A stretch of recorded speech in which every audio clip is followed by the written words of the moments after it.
Salamlayıram hər bir kəsi. Deməli, son günlər yaranan bəzi Canqan Unize'nin orijinal üstünə gələn adapterlə bağlı suallar yaranır. Bir çox yoldaşlar müraciət edir, o qrupda da var, qrupda olan əməkdaşlardır. Ondan sonra digər əvvəlcədən o adapter işlədənlər yoldaşlardır. Hansı ki, onlarda o adapterlar qüsurlu çıxır, yəni qüsur yaradır. O qüsur nədir? Yəni, ya adapter təzə maşının üstünə gəlir, elə qoşan kimi problem yaranır. Qırmızı işıq yanır, işləmir. Yəni ki, adapter çıxış vermir.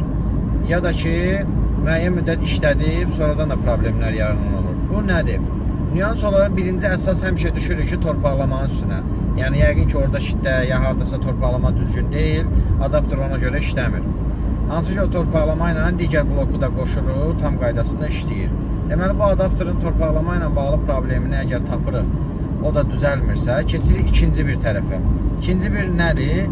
Torpaqlamadan sonraki məsələ isə adapter nəmişli havada qalıb, nəmişlikdə olub, blokun üstünə yağış yağıb. Hansı ki, o blokun üstünə yazılır IP65, IP64, su keçirməz falan, belə bir şeylər yazılır. Amma buna baxmayaraq, o adapterların bir çoxu, yəni praktikada göstərir onu ki, nəmişli havada o adapterlar işləmir.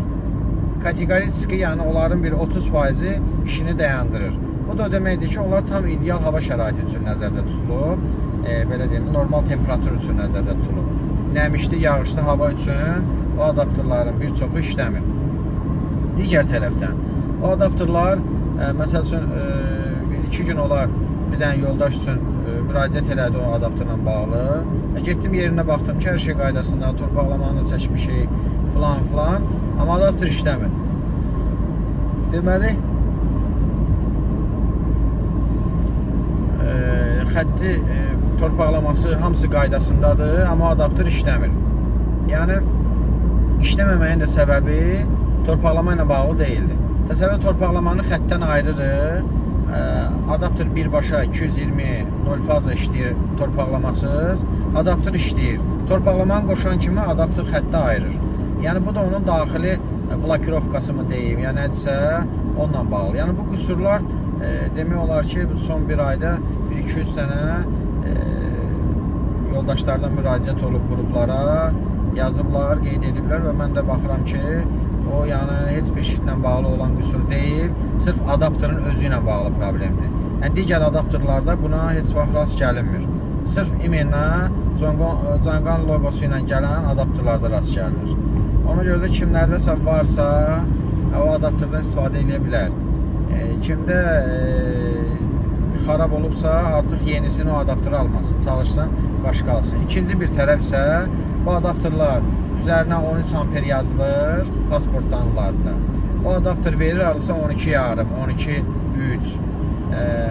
Bu da ki, normal 16 amper adapterdan 3,5 amper əski gəlir.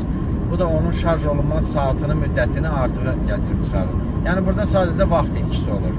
Yəni, belə deyim, normal 16 amper adapteri qoşub şəbəkədən 15 amper, 15,5-la zaryadka eləyən Canqan modelləri yığırsa 5 saat yarıma, bu adapterlə yığacaq hardasa 7 saata, 8 saata bəlkə də. Yəni, orada siz ən azı bir 3 saatda vaxt itirmiş olursunuz. Ona görə ən yaxşı məsləhət odur ki, çalışın bu adapterlar, yəni, mənim quraşdırma praktikamla deyirəm. Yəni, bunun heç bir elmi əsası, heç bir, nə bilim, nəyəsə əsaslanıb, o praktikadan görür ki, bu adapterlarla bağlı müraciətlərin sayı çoxalıb, artıq bu adapterlə bağlı hansısa bir qüsurlar ortaya çıxdığı məlum olub. Yəni, kimisə əlavələri varsa qeyd eləsin orada kommentdə. Biz onu araşdırıb yenə də bir cavablandıraq. Ən azından bir nəsə bir kömək eləyək.